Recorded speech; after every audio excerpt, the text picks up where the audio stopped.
នាងខ្ញុំអនុញ្ញាតគ្រប់ជ្រើសសួរទៅការស្ដាប់ប្រិមត្តអស់គ្នាជាទីគោរពស្រឡាញ់ហើយត្រឡប់មកវិញជាមួយនៅទីកំសាន្តរបស់មានសាជាថ្មីម្ដងទៀតហើយថ្ងៃនេះប៉ុននាំមួយសាច់គ្រឿងថ្មីប្លែកប្រិមត្តបើសិនជាទីហោណាយើងទៅដាក់ពាក្យកន្លែងធ្វើការណាក៏ដោយក្រុមហ៊ុនហ្នឹងណាយើងមើលច្បាស់សិនណាប៉ះលោក្រុមហ៊ុនហ្នឹងលេងគេបោះបង់ចោលយូរហើយស្រាប់តែដាក់ផ្លាកឬបុគ្គលិកអីណាតែយើងអត់ដឹងអញ្ចឹងណាតែយើងអត់ដឹងអត់អីទេតែបើសិនយើងដឹងហើយនៅតែតបល់ចូលទៀតហ្នឹងប្រយ័ត្នប្រយែងផងណាខ្លាចរត់ពាក់កដាទីប្រិមត្តអស់គ្នាបើមានអារម្មណ៍ថាវីដូចរៀងខ្លាចក៏ភ្លេចដាក់ដៃមិត្តភក្តិក៏ជួយស្ដាប់រឿងអញ្ចឹងមកស្ដាប់ជុំគ្នាជាការកំសាន្តខ្ញុំអត់និយាយអំពីរឿងដែលខ្ញុំនៅអាយុ23ឆ្នាំហ្នឹងកាលនឹងអត់ប្រយោជន៍បដ ாய் គឺតែដើរលេងទេដើរលេងមកជុំវិញងុំលេងតែលបែងទៀតបងប្អូននៅផ្ទះមានពីណាគេរាប់រទេដល់ពេលថ្ងៃមួយនោះវាសយអីហ្នឹងចាញ់លបែងអស់លុយពីកប៉ៅខោលេងអញ្ចឹងមានតែគិតថាទៅរកការងារធ្វើទោះបីជាលេងលបែងក្តៅយ៉ាងណាក៏មានលុយសម្រាប់ទប់ដែរណាក៏ដើររកចិត្តមកទៅថតមានទេនិយាយអាខកស្ដាប់មកទៅតអ្នកមានសារមានខ្នងហ្នឹងបានរកការងារស្រួលណាឆាប់តែពងគិតហ្នឹងឃើញគេបិទផ្លាកគេរកការងារអ្នកដែលធ្វើការងារពេលយប់ខ្ញុំគ្រាន់តែឃើញអញ្ចឹងខ្ញុំគិតថាយប់ក៏ធ្វើដែរហើយនៅទីពេទ្យមួយនោះដឹងទីតាំងហើយក៏ដើរទៅប្រុយហើយខ្ញុំក៏លេចមើលម្ដងទៀតទៅស្រាប់តែបាត់អាផ្លាកដែលគេបិទរកការងារនឹងបាត់ខ្ញុំក៏បានចាប់អារម្មណ៍អីដែរគឺថាខ្យល់ណាស្អែកឡើងហ្នឹងក៏ទៅតេស្តការងារគេនឹងប៉ុន្តែតេស្តហ្នឹងទៅពេលយប់ព្រោះគេឲ្យមកតេស្តការងារហ្នឹងនៅពេលយប់មកដល់ទីពេទ្យឡើងប៉ុណ្ណាស្ងាត់ឲ្យជ្រាបអត់មានមនុស្សសោះហ្មងខ្ញុំដើរដល់ពី3ជុំណាអេអុញនៅហ្នឹងខ្ញុំសំសក់ក៏រកមិនឃើញអាអ្នកទទួលភ្ញៀវនៅមុខហ្នឹងក៏រកមិនឃើញហើយល្ងឹតរៀងស្លុំទៀតដល់អញ្ចឹងក៏ថាមកទីពេទ្យមានតែខ្ញុំក៏ថាអូសង្ស័យគេកុហកទៀតហើយខ្ញុំអត់ជ្រៅចាញ់បោកគេទៀតហ្នឹងខឹងផងអន់ចិត្តផងក៏ហៀបនឹងដើរចេញទៅវិញហ្នឹងអ្នកណាគេមកចាប់ស្មាខ្ញុំភ័យពេកចុះស្ងាត់ហើយកន្លែងខ្ញុំមកដែរមកខ្ញុំរត់ត្រៃរត់ទៅមុខរហូតរត់ផងយំផងណាហើយដល់ពេលទៅលសូសំឡេងមនុស្សស្រីគេស្រែកហៅខ្ញុំបងអេបងហើយខ្ញុំលើអញ្ចឹងទៅខ្ញុំក៏កលេចមើលទៅអស់មនុស្សទេខ្ញុំស្មាទោះមិញខ្ញុំភ័យស្មាខ្មោចលងដល់អញ្ចឹងទៅខ្ញុំសួរនាំគាត់ប្រាប់ថាមកធ្វើតែការងារដល់អញ្ចឹងទៅគាត់ក៏បានដឹកដៃខ្ញុំនឹងចូលទៅជួបអ្នកគ្រប់គ្រងនៅនឹងដែលគេហឺបុគ្គលិកខាងផ្នែកគ្រប់គ្រងហ្នឹងណាខ្ញុំចូលទៅដល់ហ្នឹងក៏ឃើញលោកអ៊ំចំណាស់ម្នាក់ហ្នឹងប្រហែលជាខ្ទង់អាយុ50ជាង70 60ហើយចំណាស់ហើយចាស់ជរាហ្នឹងអានេះតាមខ្ញុំគិតណាព្រោះគាត់មានបានប្រាប់អាយុខ្ញុំឯងហើយគាត់ក៏និយាយណែនាំខ្ញុំពីការងារថាការងារនៅនឹងស្រួលទេអូនការងារ1 2 3 4ចេះតើណាហើយចំណុចដែលសំខាន់ដែលខ្ញុំចាប់បានហ្នឹងខ្ញុំឆ្ងល់ណាគាត់និយាយថាអូនឯងអាពេលយប់ឡើងហ្នឹងម៉ោង 2 10 ម៉ោងអីហ្នឹ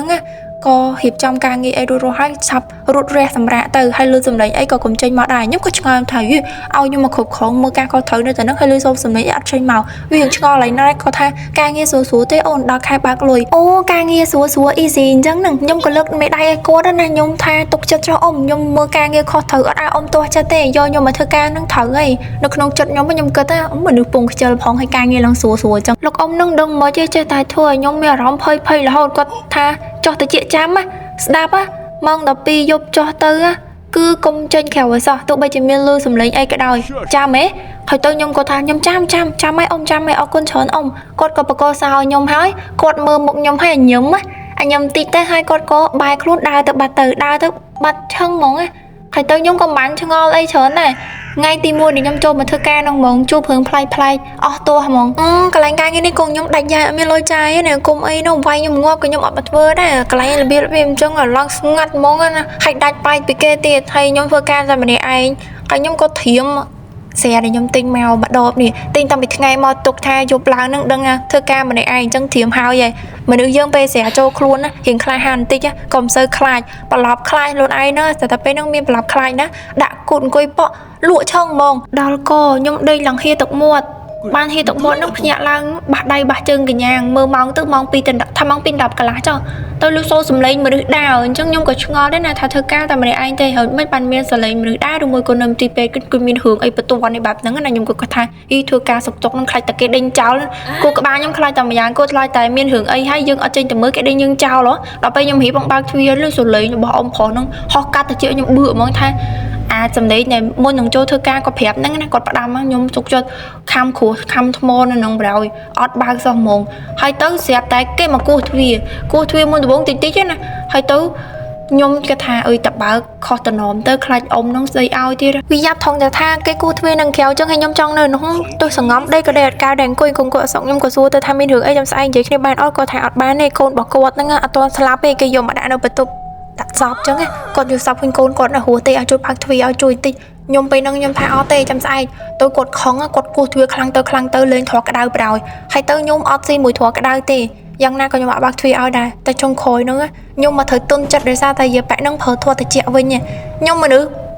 ឃើញមនុស្សខ្ញុំខូចចឹងមែនតែខ្ញុំធัวតិចគឺខ្ញុំទុនចិត្តតែងាយនឹងគេបោកបឆោតណាស្ទើរតែលុតជង្គង់នៅមុខហ្នឹងខ្ញុំក៏បើកទ្វារទៅខ្ញុំថាបានអត់អីទេអូខេខោមកខ្ញុំជូនទៅខ្ញុំក៏គ្រាន់តែប៉ះខ្លួនគាត់តិចហ្នឹងដៃខ្ញុំឡងតិចសើបខ្ញុំពេលហ្នឹងក៏មានអារម្មណ៍អត់ល្អដែរដល់ពេលអញ្ចឹងទៅខ្ញុំក៏ជូនគាត់ទៅកន្លែងហ្នឹងស្ដាប់គាត់ហ៊ីបហបទៅចង់យំតាមគាត់ដែរណាហើយខ្ញុំថាអត់ទេកុំយំចាយកុំយំចាស់តែខ្ញុំជូនទៅខ្ញុំក៏ជូនទៅកាន់អាពិលរបស់ខ្ញុំហ្នឹងកាន់មើលប្លង់ហ្នឹងហួយពេលដែលខ្ញុំបើកទ្វារមកខ្វាក់មកហ្នឹងអាត្រជាក់ហ្នឹងវាប៉ះខ្លួនខ្ញុំមកឡើងស្រាវហ្មងហើយទៅខ្ញុំក៏ក្តាស់មួយឆែកហ្នឹងអាចឈីមួយឆែកហ្នឹងបាត់ចាយហ្នឹងបាត់អត់ដឹងទៅណាហើយខ្ញុំក៏មិនបានទៅខ្វល់មួយចាយហ្នឹងដែរឥឡូវឡើងចាប់អារម្មណ៍ចាយហ្នឹងហើយទៅចូលទៅមើលថានៅដេកនៅលើខេហ្នឹងកូនគាត់ហ្នឹងពិតជាអត់ទាន់បាត់បង់ជីវិតមែនឬក៏អត់ទៅដល់សំដៅទៅលើខេហ្នឹងបើកអាកណាត់ខោបមុខហ្នឹងបើកមកឆ្វាច់អឺភ្ញាក់ឲ្យព្រួតបាក់កញ្ញាហ្មងមិនមែនកូនគាត់ឯណាចាយមួយហ្នឹងចាយមួយដែលមកហៅខ្ញុំថាឲ្យរកកូនគាត់ហ្នឹងណាខ្ញុំពេលហ្នឹងភ័យមែនតើហ្មងដួលកលាច់ទៅក្រោយអគុតទៅក្រោយញ៉ាច់ជ្រុះពិលជ្រុះអីមានហឺពិលហ្នឹងតន់ណាហត់ទៅត្រុយហ្មងហត់មិនដឹងតែបុកស្អីខ្លះទេអូយមនុស្សម្រងថានឹងរៀបចេញទៅឯតាថាចេញផុតទៅហ្នឹងមកដល់ថ្លងវាធំហ្នឹងស្រាប់តែចាយហ្នឹងមកដេកអីណាលោកជើងលើកអីបែបស្រាលនៅមុខខ្ញុំហ្នឹងណាហើយខ្ញុំតែមានអារម្មណ៍មកពីណាលោកអើយបើដឹងអាខ្មោចហ្នឹងហើយសួរខ្ញុំឃើញកូនខ្ញុំអត់ខ្ញុំពេលហ្នឹងរត់មិនរត់ចេញក្រៅរត់ចូលទៅក្នុងពេទ្យហ្នឹងវិញប្រហើយហើយរត់ហ្នឹងអត់ដឹងទិសតំបន់អីទេអាមានមនុស្សភ័យណាចេះតែរត់តែផុតពីកន្លែងមួយទៅកន្លែងមួយណាដល់ពេលដល់កន្លែងមួយមកជ្រុងហ្នឹងឃើញទៀតឃើញមានអ្នកស្រីហ្នឹងកាន់ដៃកូនប្រុសគេហ្នឹងហើយនិយាយមកកាន់ខ្ញុំថាអើកូននេះបន្តិចហៅឃើញកូនខ្ញុំនេះកូនខ្ញុំខុសក្បាលរបស់ខ្ញុំគិតឲ្យឡើងចេញមានតែមកក្បាច់ចុងខោខ្ញុំវហ្មងឈប់តាមខ្ញុំទីបានអត់ចាឈប់ឡងខ្ញុំបានអត់ដោះលែងខ្ញុំបានអត់ពេលហ្នឹងខ្ញុំហត់ទៅឃើញអ៊ំប្រុសនោះខ្ញុំថាអស់អីតែខ្ញុំខំស្រែកឲ្យគាត់ជួយមានណាមើលមុខឲ្យចំទៅប្រែអងហើយមុខឡាក្រក់ជាងចាយនោះទៀតហើយកលៀនឧបថ័យអាការហ្នឹងក៏ខ្មោចដែរពេលហ្នឹងខ្ញុំភ័យពេកចាក់ដូចបោះឆឹងនៅក្នុងប្រហើយហើយពីដឹងពីប្រវត្តិនៅមន្ទីរពេទ្យហ្នឹងមកទៅខ្ញុំដឹងថាតាមពិតទៅមន្ទីរពេទ្យហ្នឹងក៏បបងចោលយូរហើយតែគ្មានពេលណាគេធ្វើការនៅនឹងទេហើយក៏មានអ្នកស្លាប់នៅនឹងជាញយដែរអ្នកធ្វើការនៅនឹងកម្របានចេញរួចខ្លួនណាដើមហើយដែលមានខ្មោចស្រីមានចងកំហឹងនៅក្នុងទីពេទ្យហ្នឹងដោយសារតែគាត់ខឹងរឿងកូនរបស់គាត់ហ្នឹងណាគាត់យល់សពឃើញថាកូនគាត់អត់ទាន់ស្លាប់ទេប៉ុន្តែអ្នកគ្រប់គ្រងហ្នឹងគឺឲ្យគាត់ចូលទៅមើលកូនគាត់រីហើយយកសពកូនគាត់ហ្នឹងទៅដាក់ឡើងតម្កល់សពហ្មងទៅពេលចឹងគាត់ខឹងពេកទៅគាត់ដុតពេទ្យហ្នឹងចោលបរហើយដល់ទៅហ្នឹងអ្នកគ្រប់គ្រងហ្នឹងរត់អត់រួចទេហើយមានកលៀនបឋាយការម្នាក់ទៀត2នាក់នោះជាខ្មោចទាំងអស់ហ្មងដល់ហើយក្រោយមកទៀតគេបិទមន្ទីរពេទ្យនឹងចោលប៉ុន្តែនៅតែមានអ្នកបាត់បង់ជីវិតគេប្រទះឃើញណាអ្នកស្លាប់ហ្នឹងស្ទើរអ្នកដែរទៅធ្វើការនៅកន្លែងនោះឯងខ្ញុំក៏មិនហ៊ានសម័យដែរថាអ្នកបន្ទាប់ទៀតគឺជាអ្នកណាប្រិមត្តអរគ្នាសាយរឿងដល់ទីបញ្ចប់ជួបគ្នាជាមួយនឹងវីដេអូក្រៅអរគុណសូមគោរពលា